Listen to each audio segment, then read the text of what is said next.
You're listening to the Boys podcast, where we talk about various topics, including sports, finance, business, and any other topic that we consider is interesting. Today we're going to talk about finance and geopolitics. We're going to dive on how wealthy people do not lose in the markets as much as the retail investor or trader. What Trump's tariff plan was actually trying to do, and the state of global geopolitics. If you're someone who thinks deeper than the headlines, then this episode is for you. We're gonna give a brief background about us. I myself, Dean. I'm in the finance industry. I was working in London in an investment fund, and now I work in a family office. And today's guest, Andreas, could you please explain yourself? In the Netherlands, I'm working in finance here in Cyprus. Work both in private equity and wealth management. My specific specialties, the geopolitical and military sector, and the options surrounding geopolitical events that can occur in the world, as well as private equity within Cyprus, medium and small size enterprises. Right. So, shall we get into it? Yep. So, first topic of this podcast is how wealthy people do not lose as much in the markets as the retail investors. So you may start. As you may know very, very well, the difference between the retailer and that comes down to the regulator as well.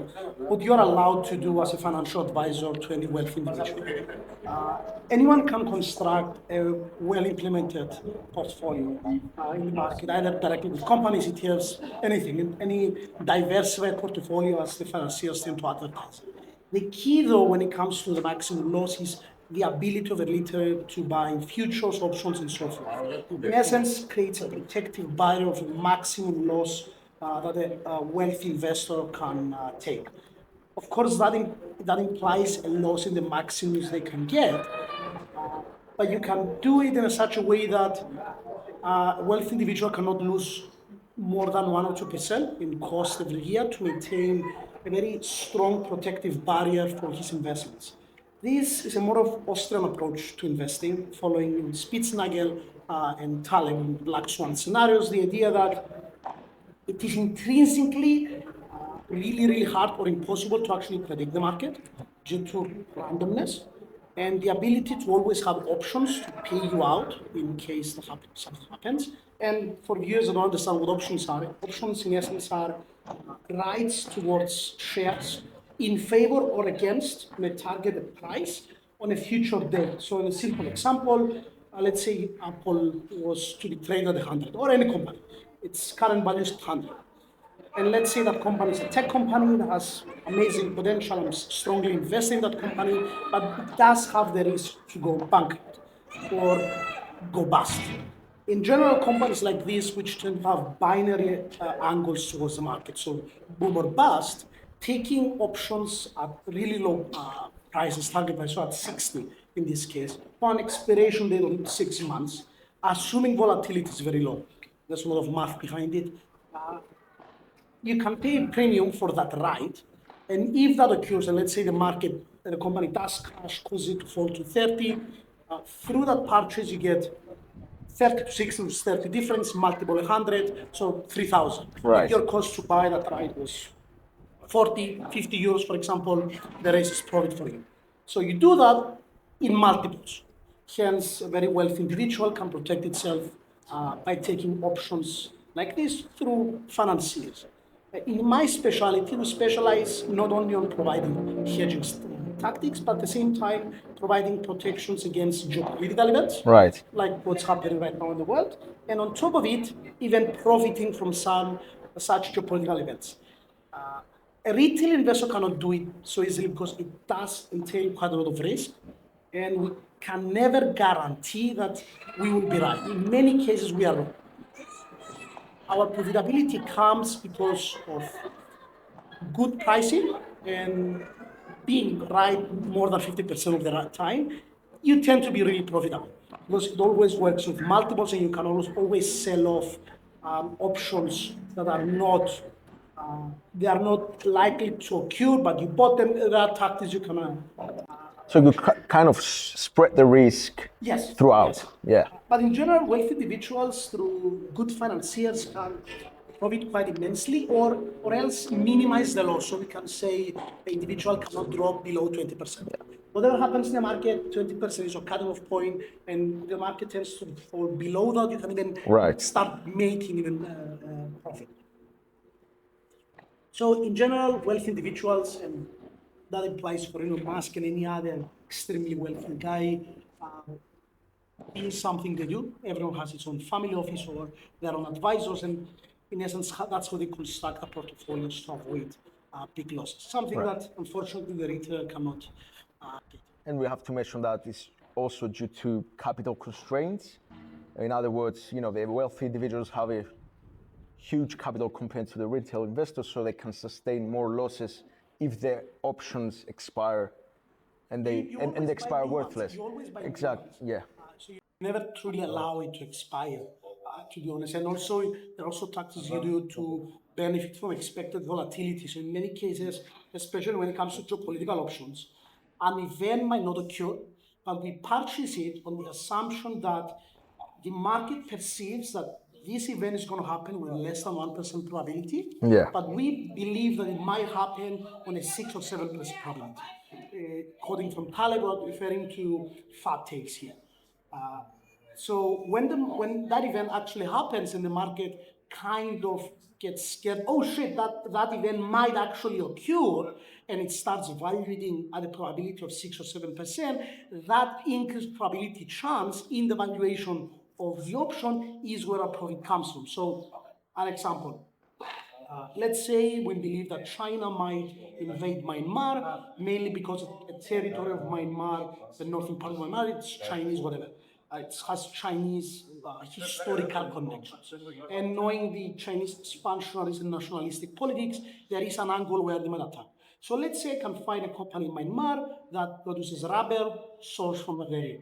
I'm not saying the company like this exists. It's not a financial advice, as an example. Yeah. Let's say I find such a company, volatility is very low because a very stable company and so forth. So buy options at the price decrease of minus 50, minus 60%. So the market values it really, really low, like a really improbable event. Yeah. So I buy it because I assume that geopolitical events in China, due to economic frustrations, might cause it to swift to more nationalism, hence Chinese militarism and so forth. Events happen in the globe where suddenly the fear of a Chinese invasion in Myanmar suddenly becomes a slight possibility. The market then goes to this company and massively overvalues this option which I had bought in the past. So suddenly, that option which I may have bought 20 euros per option and bought hundreds of them, different companies, let's say liquidity of those options exist, then even without the event happening, you can make fivefold or tenfold, well, tenfold not, fivefold or so the value on just the probability of such events occurring. So it's all about trying to predict possible probability scales rather than anything. So it has to do, in a sense, everything is about probability. So Yes, yes. Most cases, nothing happens. Yeah. It's all about playing against the but fear of if you get it right, you win big time. Yes, yes. Yeah. But in many cases, we might actually sell before it actually happens because the fear of the current market, like the current market tends to work, the rumor is more powerful than the actual news. Yeah. So the stock or the options are getting overvalued or undervalued before anything actually happens. Yeah. So in many cases, we exit the said industry before any of the actual major event happens. It's all about playing on the expectations of fears of others in the market. So in other words, you capitalize on, on the expectation. News and fear. Yeah. Political events. Do you think that wealthy people have a advantage on the in terms of information? In other words, do they have information advantage relative to the retail investors or traders? Or do you think such a thing does not exist? Not necessarily, assuming that retail investor in our modern era has the ability and the access to access all the information that they need, in contrast to the 1990s, Yeah. without the widespread net. The advantage that a wealthy individual has, which many people really underestimate the advantage, is that they use less than 1% of their wealth, liquid wealth, on living. That implies that the rest of their wealth is currently in the market accumulating wealth. That's either bonds or the general market. In many cases, just simply bonds. Yeah. While the average retailer, 60 or 70 or 80% of his money is in either in liquid assets, which doesn't generate any interest, or he just holds it as cash. Right. So his so-called investments are a very small portion of his total wealth to accumulate the net worth of the total market. Yeah. As a result, a wealthy individual is in a massive advantage over any other retailer, not critiquing the system. That's in inherent way the world works. And any normal individual in a modern world can actually have its current wealth directly in the market, either through bonds or everything. It's all about being open to the prospect. Right. And especially if we're referring to our country, Cyprus, the current terrible state of the banking system that we have, in essence, with no interest rate be given, despite the fact that we gain quite a lot from the Cypriot central bank, the Cypriot companies have their assets in bonds, Yeah. in EU bonds or Cypriot bonds directly. An individual within Cyprus can have their assets in the same bonds with the same risk level that the bank has. It's just the fear of taking that step Yeah. and not understanding what bonds are and stocks are and so forth is the biggest barrier of entry for all those individuals to enter into the market. So you're saying that, just like take a step back, why would you say that the banking system in Cyprus is terrible? Don't want to critique specific companies on that. It's your view, so yeah. The main issue why I think it's quite problematic, it's the interest comparably they charge compared to how much they gain from the Cypriot central bank is absurd. The interest which they give to the savers and the depositors is much lower than in proportionality to almost any other European bank you will see. At the same time, they charge way too much for the loans, and they hide everything behind a charade of safety, despite not being as safe banks compared to the rest. And the amount of risk which they take with the general market in what they buy specifically and the types of bonds they buy for them to profit, knowing that if things go to default, the government will stay. The government will bail them out. And because they know in the back of their heads the government will bail them out, pushes them to take more and more risks, which in essence the Cypriot taxpayer is the one that loses, and this is a problem we see across the globe. Okay, It's more prevalent in Cyprus. okay. Question: why would you say the Cypriot banks are not safe? What do you see in 2013 crisis. Sorry? The 2013 crisis. I mean, Yeah, but that's in the past. What about now? in 2011, you wouldn't understood the extent of the criminality that those banks did to destroy the system. The assumption that currently the bank is safe is the assumption that people working in the bank actually do a good job. If what they have proven to us is that that's a very big assumption to take, and I Yeah. wouldn't trust any of my money with these people. While I'm not going to talk specifically with my work and what we see, Yeah. no, the majority of the assets which they purchase, not all of the banks, of course, many of them take a lot of risk, and many people working in the banking sector do not understand finance. They are not coming from any finance That's a big background. statement, by the way. That's a big They statement. have a lot of finance guys, but unfortunately, a lot of the people taking the decisions are not directly within the finance background. So you're saying they're not equipped for those roles? And many will argue otherwise. And again, I'm going to say 2013 crisis. When shit hits the fan, all the knowledgeable people were gone. Where were they? Okay. Same people works in the same place. Okay. If Fair. maybe I'm completely wrong with the Cypriot banking system, but I haven't seen something to disprove of the way it is. Okay. Let's shift now and go to a more to another topic. Let's talk about Trump's tariffs. Amazing. He's gonna be the best tariff in the world. Nice impression. Thank you. Now regarding the tariffs, what?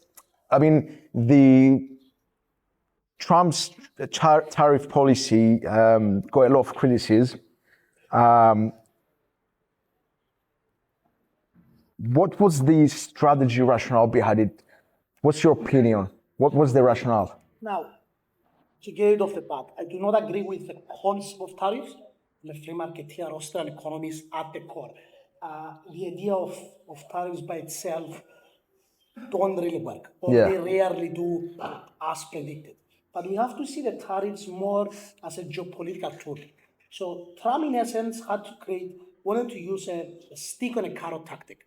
And the US, the past 40 years after Reagan, was mainly using the carrot tactic, just paying your allies to get what you want geopolitically. We come to a stage though that the rest of the world in practice relies on the US, right? Either that's military, either that's funding, technological growth, Reserve currency. reserve currency, and so forth. And the US has the ability to actually abuse it. It's the power of the strong, and they are not. Trump with the tariffs, what I believe he wanted to achieve, and I think it's currently failing, but it's a different discussion by itself, but what he wanted to achieve, in essence, is to recreate a new way the world works, so the global currency system. It's true that the US manufacturing sector is dying off. It's true that sales of US products abroad are falling dramatically. And that's an inevitability when you buy cheap products from abroad. Now, if the US were buying those cheap products from abroad, and China, Vietnam, India, and so forth were profiting from those products, but at the same time, they were, in essence, paying the US for the privilege through other non monetary means, sure, it makes sense geopolitically, but that's not the case. The other countries are trying to, at least in the eyes of the Americans, to abuse the advantage they currently have over the US. Now, what he's trying to do with tariffs, I kind of disagree with the approach. The first thing he tried to do is align his allies with the US and then move towards the third world. And he began with Mexico and Canada. Now, it's a very good tactic to begin with Mexico and Canada. And the reasoning behind it's common sense. The first time that Trump put tariffs against China, China was mainly using covert means to trade in the US through the Mexican and the Canadian border. In essence, cheating the system. China is very famous on constantly cheating the system. Finding the loopholes. Exactly. Yeah. So I believe the main target of the US attacking Canada and Mexico was not to destroy those economies, but force big tariffs to create a stick to threaten them, and then force them to enforce the US tariffs against the rest of the world. In essence, the US demands from Canada and Mexico to surrender part of their geopolitical foreign policy to the United States, and in exchange, you get the benefits of serving the US economies and all of the benefits that that entails. Okay. And those benefits are immense. Stage two is to subdue the EU.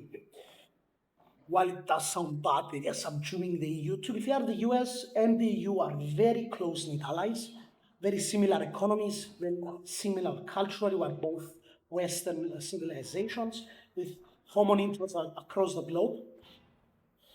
Although the EU tends to move to the left very dramatically, and again, different discussion by itself. The US wanted to force the EU to subdue its policy and turn against China. The key thinking behind this is that the EU and the US putting tariffs directly on China or any other country in the world will force some country to subdue immediately. Right. Mainly because the purchasing power of Europe and the US combined is so immense. I'm talking about 50 to 60% of the global trade. Yeah. And maybe even more. I don't know the precise number. But the point being that the US by itself needs Europe to do it. Now, Trump, I disagree that he went all right, attacked everyone, tried to force them. On the other hand, kind of realized the logic. Problem with the US policy, they only last for years. That means that if it starts with Canada and Mexico, it takes 6 months. And then they start forcing Japan, and it takes like 2-3 months, and then South Korea, and then slowly start negotiating with Europe, trying to force them, coming to a deal, yada yada. 2-3 years passes, then everyone else it tries to move and threaten through the tariff system can just safely ignore Trump till he's elected outside of the office. Attacking everyone today and forcing a negotiation today to subdue to his demands, and if he was right, so if he was able to get those deals from everyone else within a period of 6 months, 8 months or so, then he could have shipped against China, for example, with 3 years of constant tariffs on Chinese products, forcing China to submit to the global trade system, which, to be fair, China is stealing from the current global system. They are abusing their currency. They are a totalitarian regime. And we kind of tend to forget that in Europe, China is a dictatorship, a communistic dictatorship. How tall should the pile of skulls has to be before we realize the absurdity and the criminality of such totalitarian regimes? You cannot negotiate with terrorists, and that's the reality, but you have to negotiate with China. But you cannot allow China to continue its absolute attention. Its attack on the East Asian Sea and its expansions of politics, its tough language against Taiwan, against South Korea, its expansionist policy in Africa, and the more than 50 military bases it has created in China. And the most scary thing that people in the West ignore is the nationalistic rhetoric within China, the absolutist and superiority ideology that exists within the Chinese political system, which is very, very scary. Not to mention, the majority of numbers within China are false. The GDP numbers we know for a fact are false, and many others. And when China eventually implodes, it's going to happen somehow. Why would you say that? What's the reason behind? 30% of their GDP is not existent. 400% of the private mutual wealth is in debt. 400%. Yes, the governmental debt is like 50%, but 50% of everything is not owned by the government. The government is cheating the system by stealing IPs around the globe.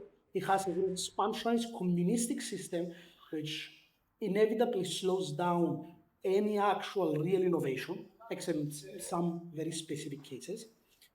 It creates a totalitarian approach, and the promise that the Chinese government gives its own people is sacrifice your freedoms, sacrifice your democratic rights in an exchange for an absolute economic growth. And the Chinese regime did manage to promise that on a 10% economic growth per year.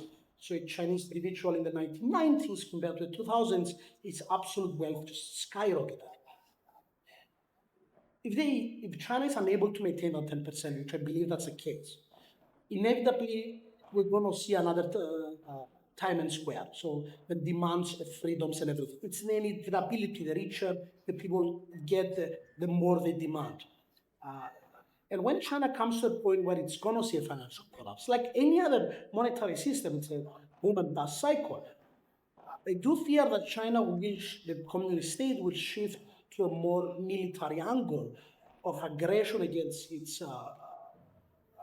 countries surrounding it, such as it did with Vietnam in the 1970s. In an attempt to move the attention of the people away from the economic issues to foreign enemies. It's going to move their rhetoric against the US to justify the failures of the system. It's the only way for such a system to survive. Failing dictatorships tend to go to war. And such a war will be very criminal and very scary for the world. So you're saying it's inevitable that China will go into war at some point? Yes, that doesn't have to be a total war. Yeah. But it's going to lead to some sort of war. So the West has to be prepared. And J.D. Vance made an amazing argument that people tend to forget it when it comes to military. China, within a year, can produce way, way, way more naval ships than the US can. This is scary. The main... What's the ratio on that, on this statement? He gave, of course, there's no public data, as far as I know, but the number he gave is that one shipyard in China produces more ships than the whole of the US. Wow. Now, in the Second World War, which is my specialty to be honest, where the US economy was having a very small navy at the start of the war, and Japan had 12 aircraft carriers. Japan saw itself as this amazing, super powerful naval regime, and it could threaten the group. And their minds, like, we're going to attack the US, we're going to decimate the US Navy, forcing them into a peace deal that the US at least doesn't lose as much, and the war is over. And then the US giant woke up. We're talking about the US Japan took it 2 to 3 years to build a single aircraft carrier. By 1944, the US was building 50 aircraft carriers per year. We don't want to see that narrative shift to China. And to be fair, China, despite its economic faults, currently has the production capabilities to shift to a very strong military. Do they have the technology though, compared to the US? When 5 million troops attack through a border in a decent level of technological equipment, there's nothing you can do to stop them against nukes, except nukes. Nothing. Right. War has not really changed since the Second World War. We see that. I have been an advocate of that for years, but the Russo-Ukrainian war is a perfect example. We will get into that later, though. Yes, true. But in general, yes. Yeah. The military, the China currently can't build the strongest land army in the world if it wishes to do so. It doesn't have the economy to long-term support it, but it can do it short-term. Mm-hmm. If the economy is to go to collapse, the countries surrounding it are at stake.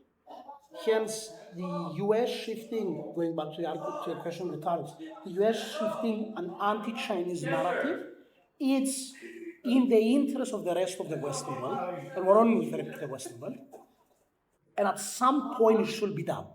The question is how you do it. Trump took a very aggressive angle with the tariffs, which currently is failing, in my opinion. He might still win it. So currently they're in negotiations with China. So hopefully they manage to force them into some negotiations.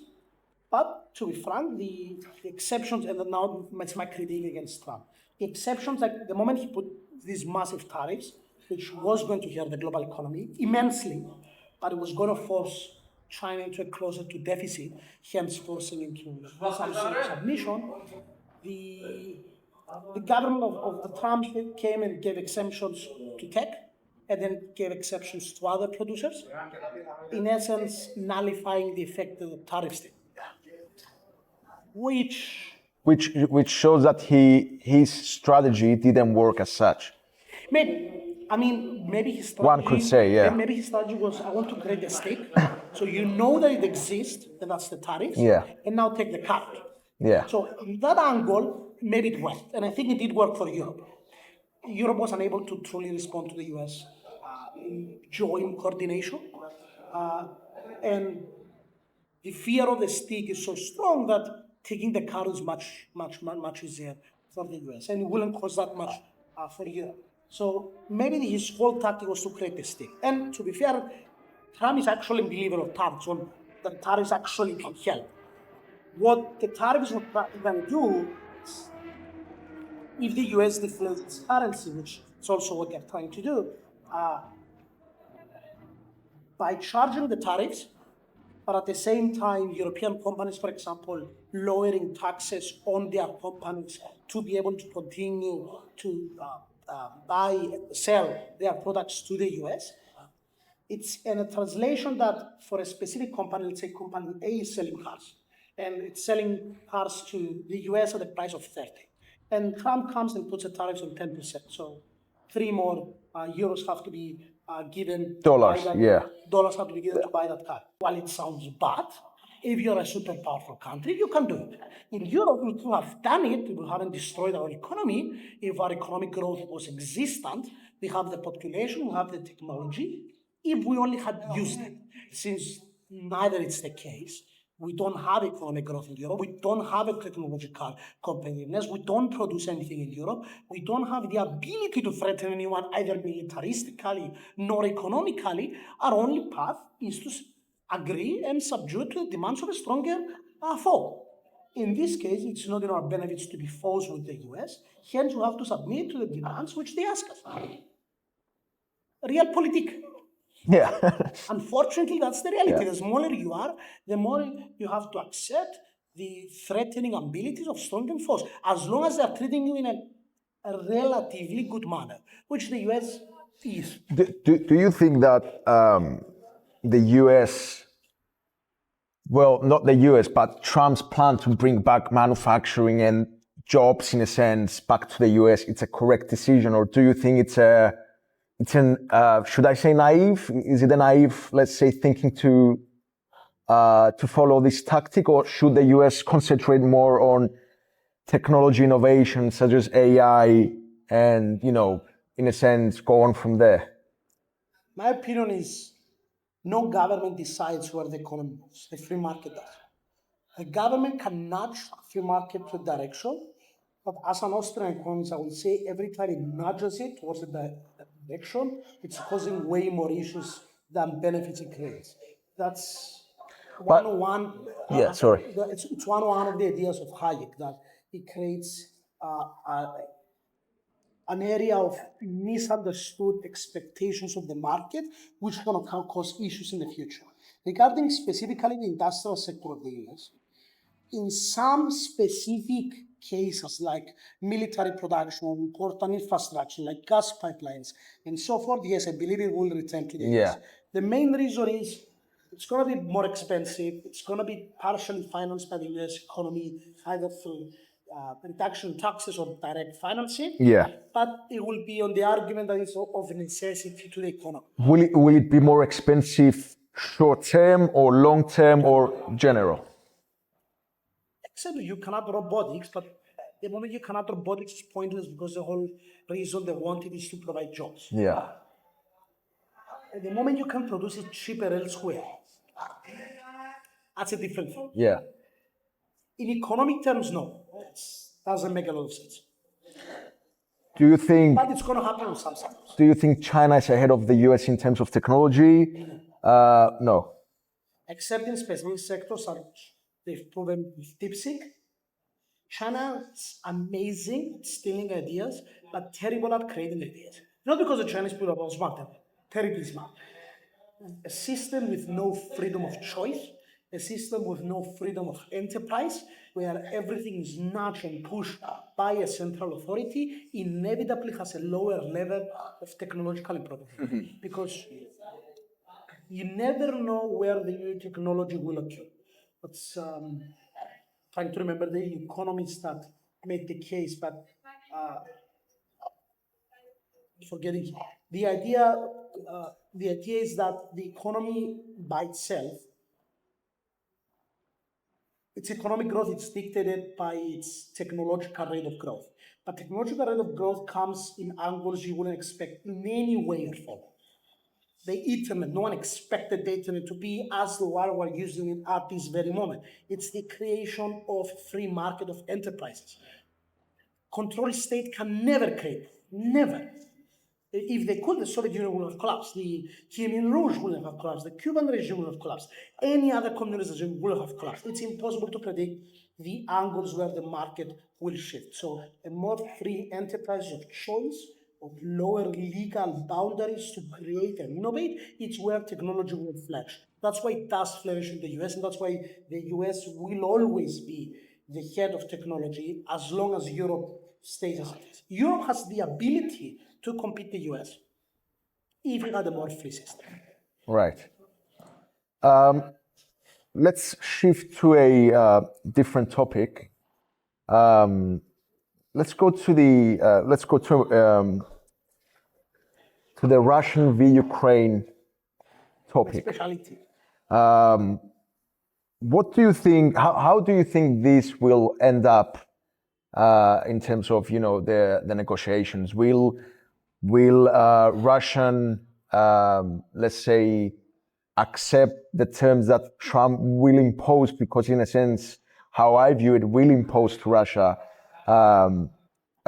in accepting a deal, or do you think Putin will come with his own terms and say, that's the deal that I want, and take it or leave it?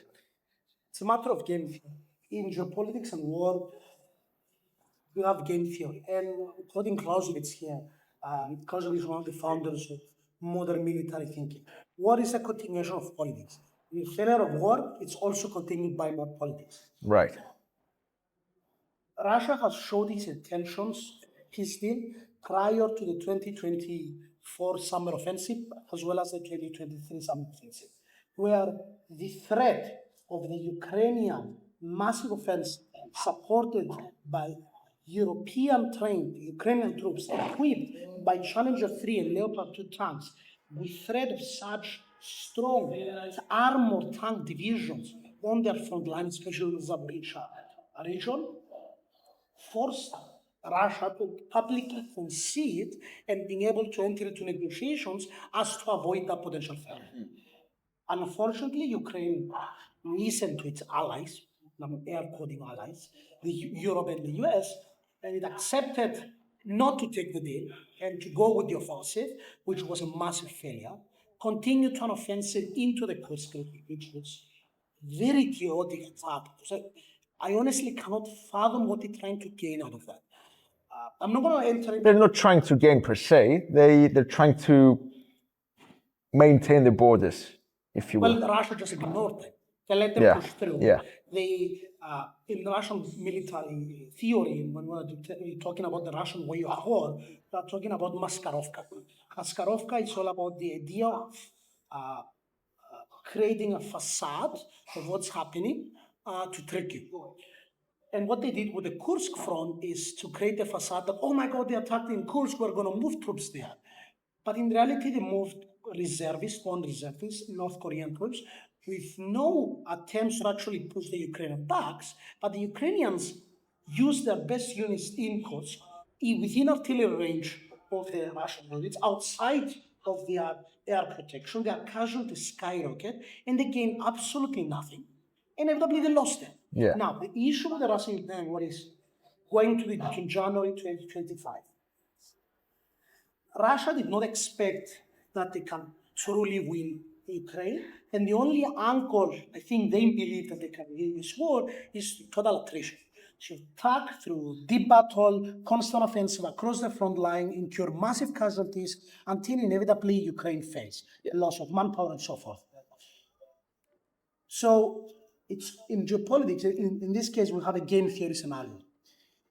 The amount of casualties that I am willing to take, so that's 500,000, let's say, the amount of territory that I can threaten you as the US, that I can take through the next 1 year, using those casualties is this amount of land. So this amount of land, how much you as US can preemptively give me from the current territory which I control, extra from that amount for me to accept the peace deal. Pure mathematics and game theory in the end of the day. All that until February, we keep moving towards tension, and we saw the rebellious phase of Ukraine. As Cyprus, we know the irony of geopolitics, and Cyprus is a great example of how big power play can ruin a country, and the same for Ukraine. Fortunately, Ukraine's or Zelensky at least was not mature enough to understand it. In the rebellion which he did in the Oval Office, where he didn't accept the mineral deal, and we're going to go into the mineral deal. Which they did agree on later. Inevitably, but too late. Yeah. And the US, as reprisals, removed the intelligence service which provided to the Kursk, which aligned with the counteroffensive in the Kursk region by Russia, allowing Russia to capture huge amounts of territory. The reason this was ruinous when it comes to military terms is because for the first time in 3 years of war, Russia is like, oh shit, I can actually gain territory. So all my expectations of future territory I will be able to take using game theory from here became like this. Hence, their demands which they would be allowed to take to accept the peace deal have massively increased on the assumption that they can take more land, and on the assumption that Ukraine and US relations will blow up, hence Ukraine is more likely to lose. The rebelliousness that Ukraine has shown to the world has come massively at their own disadvantage. And it's very sad to see that they cannot understand it. To be fair to the audience, are massively pro-Ukraine in the war. Like Russia was injustifiable to attack. There are claims against Zaporizhzhia and Donbas in Crimea as Russian-speaking territories have their own validity in their own degree, but war is never justified. Like in 2021, they could have pushed Ukraine and the rest of the globe into some concessions into Donbas and Crimea. They chose war. War is never justified. We're not trying to justify war. We're only referring to the subject on the military aspects. Going back to the military aspects, Ukraine is demanding guarantees, which is delusional. In Cyprus, guarantees is what ruined us to begin with, because the assumption with the guarantees that you believe that the foreigner will come to your country and die for you. That's absurd. And it's delusional. At its core, delusional. Now, the mineral deal that the US gave to Ukraine, I'm going to be terminal. It's beautiful. It's amazing. Yeah. It's probably one of It's marvelous. It's marvelous. It's probably one of the best geopolitical angles they could have taken.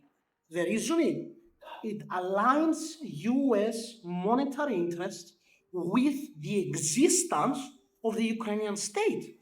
That is the best guarantee that one can take. You can't take any more. As long as, if the deal in essence, in summary, was like the US can use these resources, which tend to be in the current conflict zone of Ukraine, so that it implied boron, uranium, magnesium, iron ore, neon gas, uranium, and few more, which miss my mind, which the US had to do a massive investment in that area to build up the factories it needs to export those resources, which will directly mean recovery for Ukraine, which will have been really beneficial. But at the same time, a threat of Russian attack on those American installations will be a massive cost to the US government. So any company going in there will need guarantees from the US government that their investments in Ukraine will be safeguarded. Hence, this by itself was the best guarantee that Ukraine will get. It will not be a written guarantee of American soldiers going to die in Ukraine, but it's as close as one gets where the actual interests of the US are aligned with the interests of Ukraine. Not they've agreed to the deal, but it's kind of too late because Putin at this moment knows that the more he delays, Europe and the US is less likely to push Ukraine to more offensive. It's less likely for Ukraine to rebuild a massive army, or say Europe and US to spend even more on the Ukrainian army. And I think what they are discussing with Russia is, what if we just delay it until Europe... Can they sustain the delay though? Russia? Yeah. Yes. Why wouldn't they? The offensive capabilities of Ukraine have been depleted, the major offensive capabilities. So now, in military terms, Russia has the ability to move stronger units to specific sectors of the front attack. And also, we are at the stage where there is still a concrete front line, but the more they are pushed outwards, it's leading more and more into a rout. The casualties of Ukraine, proportional to the Russian ones, which have been favorable till now, are shifting, and there is a limit. Like all countries have a breaking point. So Putin might be thinking, because he's also failed the Russian crowd, to be fair, he failed, and his reputation within Russia has taken a massive toll. The only way to, in essence, get out of it and actually benefit from the whole thing is for him to get almost all of Ukraine, or getting something really big. Yeah. So any peace deal, Putin is losing. He's not winning. Like, he's not winning at all. Even if he gets the 4 regions he's asking for, what did it cost? Literally, in essence, the second strongest army in the world barely managed to take 4 regions in a 3 years war. And that's a failure. That's a big failure. It's really hard for a Russian to justify that Putin is this great leader. So personal politics here play a role.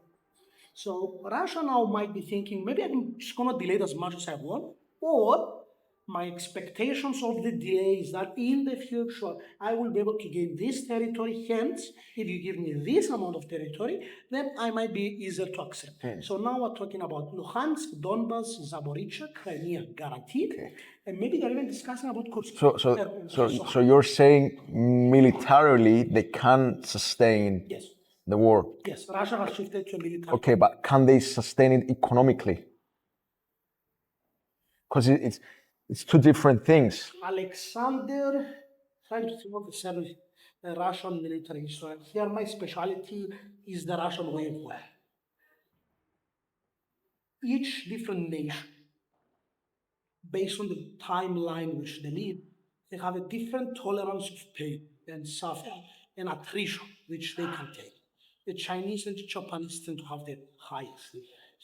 So Russians compared to Europeans tend to have quite a big level of this tolerance towards attrition.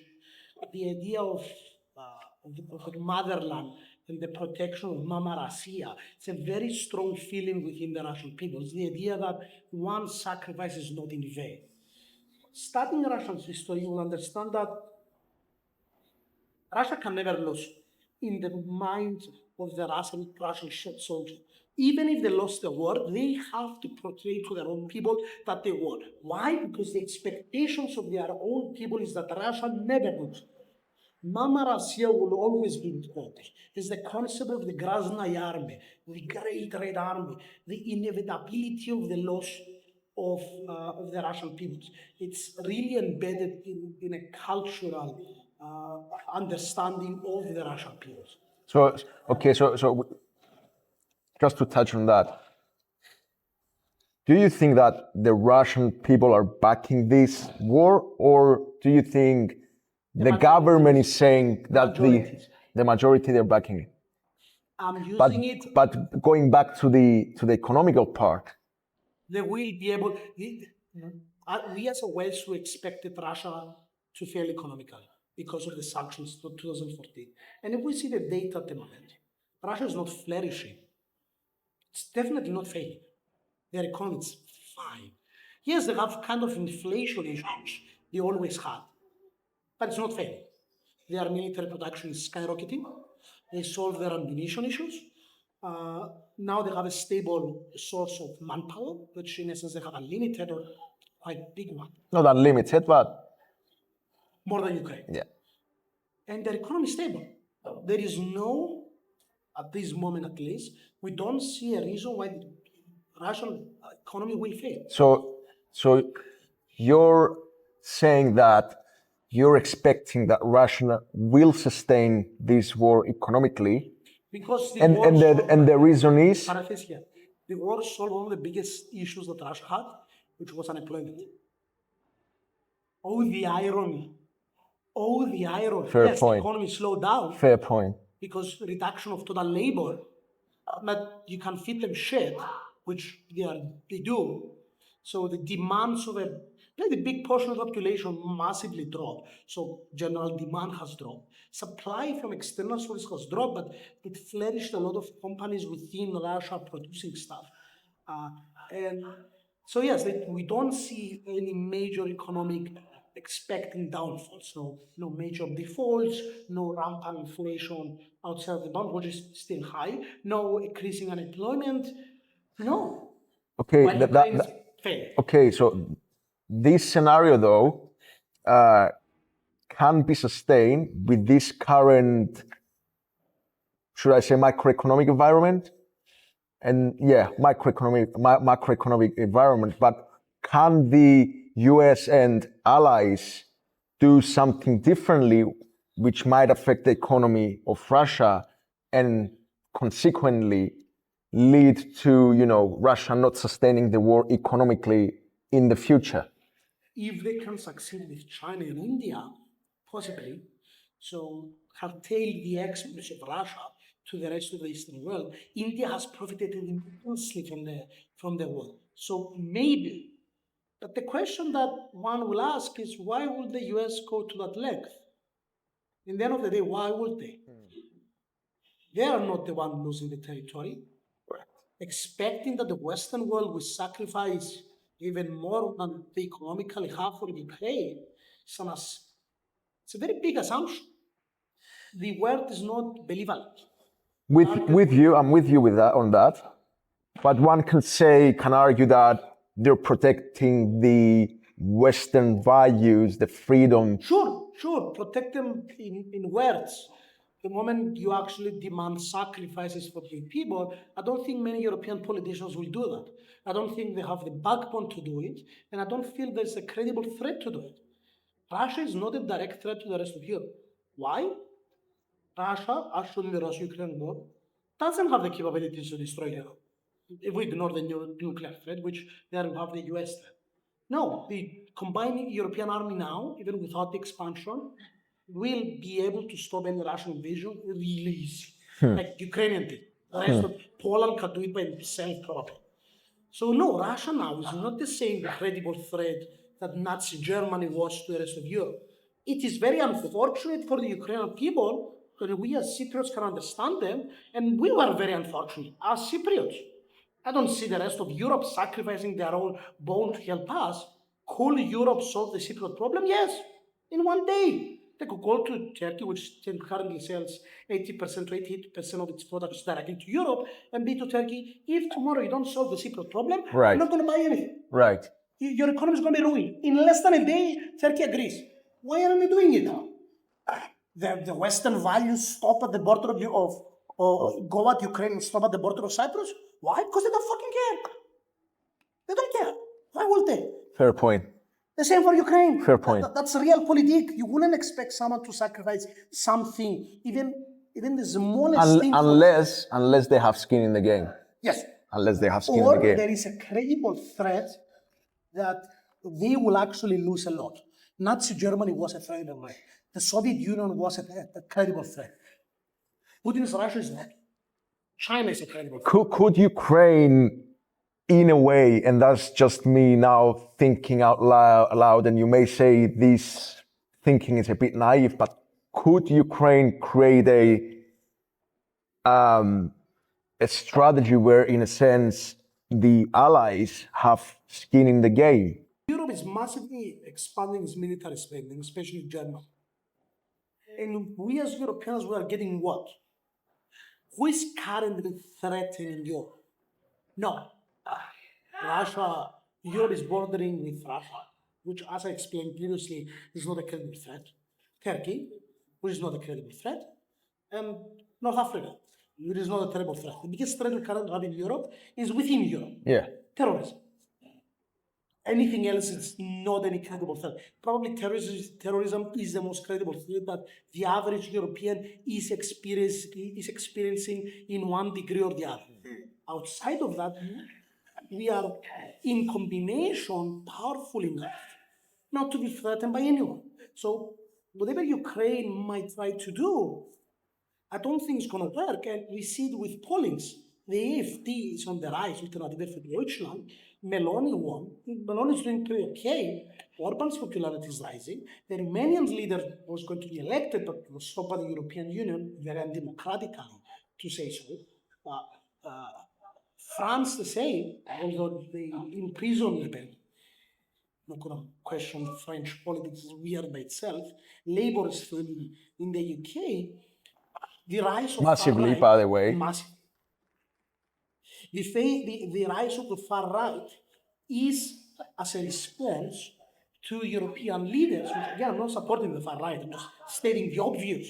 It's a notice to the European leaders that we had enough, we do not care about everyone else, we only care about ourselves, we deal with our problems and not the external problems. And we will come to a point with the polling that the people will shift to that. And we see that with the polls with the CDU within Germany, which they made an alliance with the CPD, so the conservative and socialists. And now the conservatives are taking all of the agenda of the socialists in their government, and they are falling in the polls. I wouldn't be surprised in the next elections if they wins, except if the CDU, the conservatives within Germany, change policy. The far right won in Austria, in the Netherlands. And it's not actually that far. What they're asking in many cases, in the eyes of a lot of Europeans, is control borders, don't spend our money or anything else, we want prosperity. And to add on that, Europe has a huge deficit problem. Except Cyprus. Except Cyprus. And the US, by the way. And the US. Amazing. We're a heaven. Tremendous. Amazing weather, the sea. We have to do advertising. That's why we have to advertise our country as well. So Fastest growing economy within one of the fastest. we'll get on that later, though. Do you think that we are in, not we are, but do you think the current geopolitical environment,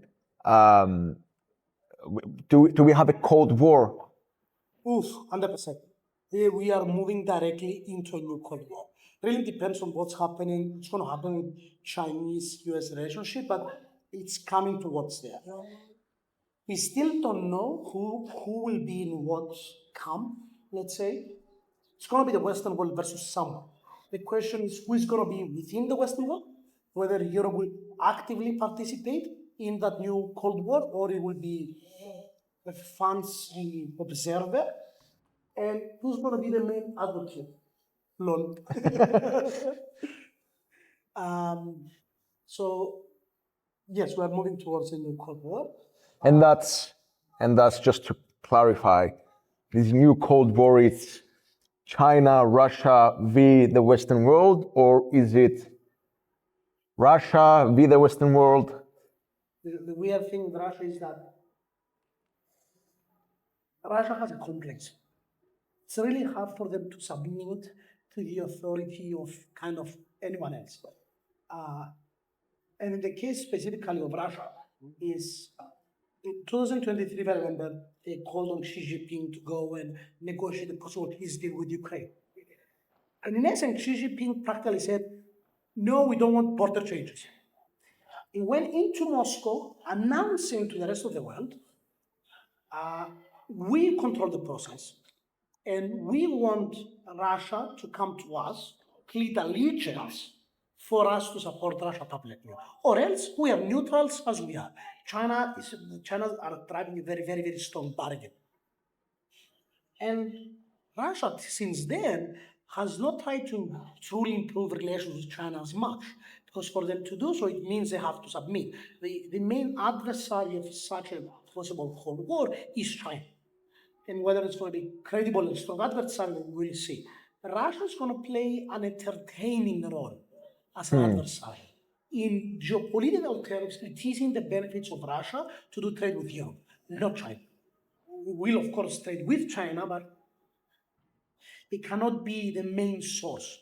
The centers of population within Russia are in Europe. Culturally, Russians are closer to Europeans, they are Orthodox. They are way, way much closer to Europeans than Chinese. And politically, they differ quite a lot. So I don't believe Russia will stay an annoying neutral, to say the least. It's all about Chinese angle to foreign politics. So China is the main adversary in the upcoming Cold War. So you're saying that the Cold War, in a sense, is the Western world v China and not Russia? US versus China, and let's see where it's going. Okay, so let's touch on US versus China then. How do you see that playing in the long term, both economically and militarily? I know we touched up on that a few minutes ago, but let's expand on that. Let's take first the economical part, and then we can move on to the military part. When it comes to economics in China, I wouldn't say that I know exactly what will be the next steps. I wouldn't know. China's already trying to diversify. The issue for China is that because they are the center, the factory of the globe, their biggest buyers are the US and Europe. So the moment those buyers stop buying from them, at least big quantities as they are, China is ruined. And it's not like they can replace them. No one else has the wealth to do so. Yeah, okay, yeah, sorry. Where else will they be able to sell? If they don't sell to Europe and the US, we're talking about 6 or 70% of the global purchasing power. To whom else? Who's going to buy more iPhones? No one else. So they really need the US and Europe to buy their stuff. So they have the physical factory, which that factory, in theory, can shift to produce military stuff. But in practice, for that factory to generate the wealth, they have to sell to European nations. They need the Western world. Yes. So the competitive advantage is with the Western. The question that the Chinese know that the West cannot answer is how much pain is the Western consumer willing to take to force China to change its geopolitics. And I don't think it's much. We are very, very mild in Europe and the US. We can't really tolerate any strong discomfort in our day-to-day lives. And these advantages Chinese have over us. Since our comfort comes from cheap Chinese products, it's all about the Western leaders being able to use the threat of China to their consumers to tolerate a set level of discomfort versus forcing China to change their geopolitical approach. But the Western world can also diversify that Exactly. via India, Mexico, Vietnam, Brazil, if you will. I don't know why Trump attacked Vietnam as much, because Vietnam, ironically enough, has shifted to be a very strong boulder against China and militaristically. So they're brilliant when it comes to war. Vietnam is truly amazing. But yes, the Western world can push manufacturers into India, which currently don't have the technological and the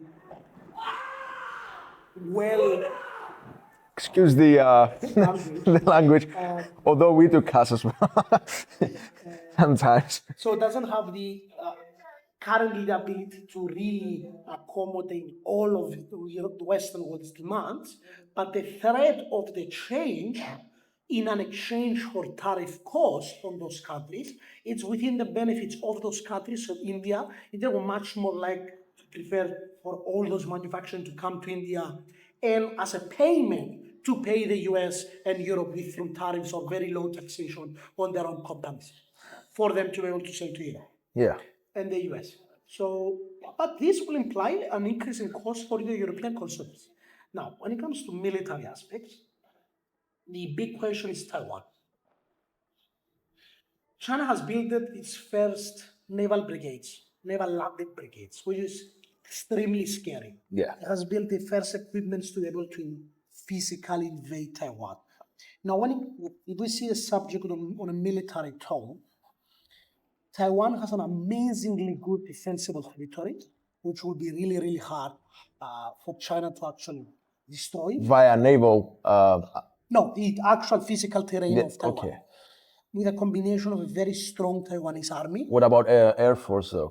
You can bomb as much as you want, bombs don't win wars.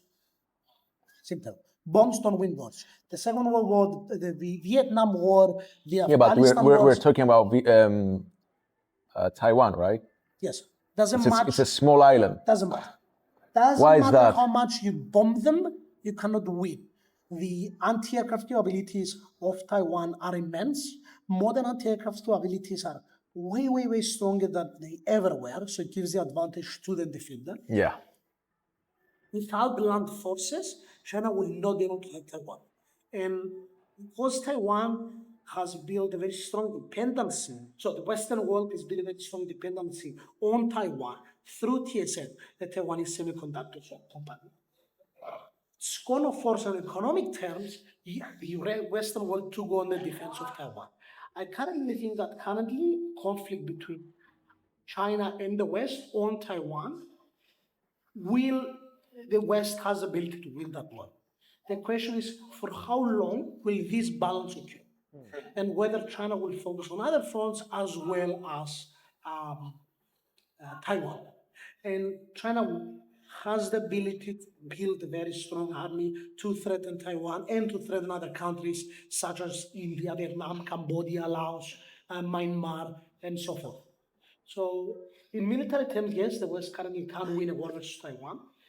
The naval scale is very, very scary and something that the US should solve ASAP. China should not be producing a single American European ship ever. The Western world should always try to maintain a global naval dominance, whatever the economic risk. As long as you control strong naval dominance, it means you can curtail and stop the expansion of any aggressive power. In other words, it's the utmost importance for the West to have this force, the naval force. Which currently doesn't. The US has, but the moment that China shifts from producing of civilian ships to military ships, assuming they have the technology, in a very small period of time, they can build a really massive name. And that can be a very, very strong threat that we don't want to see materialize. Except if the US is willing to start bombing naval sites of China. So if you have the Chinese geography, it's terrible when it comes to defense because all of the economy of China is literally on its seafront. So any any Western naval force that can threaten the economic base of China, using pure game theory, will force China to avoid any possible war. The current attitude of China and the current increase of Cold War tensions is very likely to force the US to move closer to Taiwan. And if the US is to ever base troops in Taiwan, or most importantly, need extensive missile capabilities in Taiwan, where they can directly threaten Chinese cities, then ironically enough, the competitive advantage moves to the side of the Western world, and very strongly so. So yeah. Going back to the economical part, and just me now, it's just me thinking out loud. Do you think for US would be a good strategy to start laying out the ground in diversifying into other nations in terms of production, instead of, bringing back the jobs into the US, making deals with other countries to, in a sense, produce? And I think that's in India. I think that's what they're going to try to do. Yeah. Why haven't they did that beforehand? It costs too much. It's really easy to say I'm going to diversify to India, but if you go to India, it doesn't have the manufacturing. It's a long-term plan. Don't get me wrong. I'm not saying they should do that. Yes, but China's not going to stay and take it lying down. Obviously, yeah. So it's whether they can do it and at the same time being serviced by China. So China at the same time doesn't want to push the West too much because you might have a short-term separation, but in a matter of 5 or 10 years, India can become... For example, one initiative that China created was the road belt and don't remember the name of it. Silk Road. Yes, the initiative. They didn't do it for production reasons per se. They did it for, in a sense, getting the countries into their side, the other countries into this. Fall under my sphere of influence, and I pay you. Yeah. Has partially won. Has mainly benefited China through its relations with Iran, where 90% of the olive oil of Iran goes to China. And it's up to the West to force China to stop these geopolitical trends, such as the buying of Iranian oil, for the West to win. So the goal of the West is not necessarily to cause the fall of the Chinese regime, but rather to cause it to submit to the general Western world demands when it comes to general foreign policy.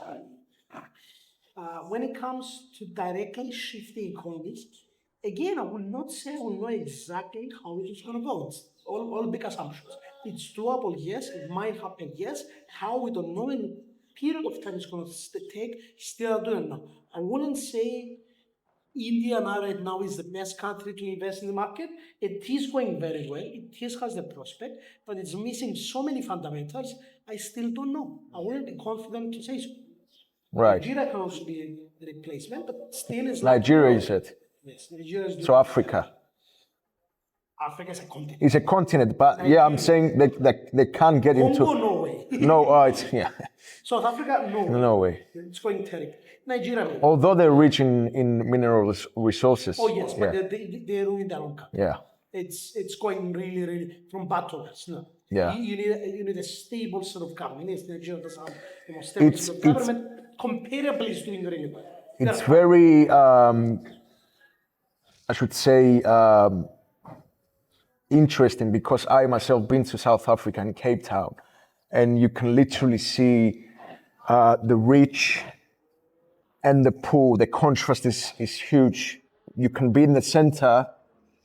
You can see, hotels, the rich living their life, and then next door you can see the poor in tents, literally in And you have a tents. socialist regime that took power 30 years ago, promising to solve all of this. And what did they do? And yeah, Nothing. it's such a shame. They made poverty even worse. Yeah. Why? They're just using a nice quotation of equity, equality, and all of these fancy new words with no practical implications to the indirect and actual economy of the country. So no, I wouldn't trust the South African economy for any noticeable future.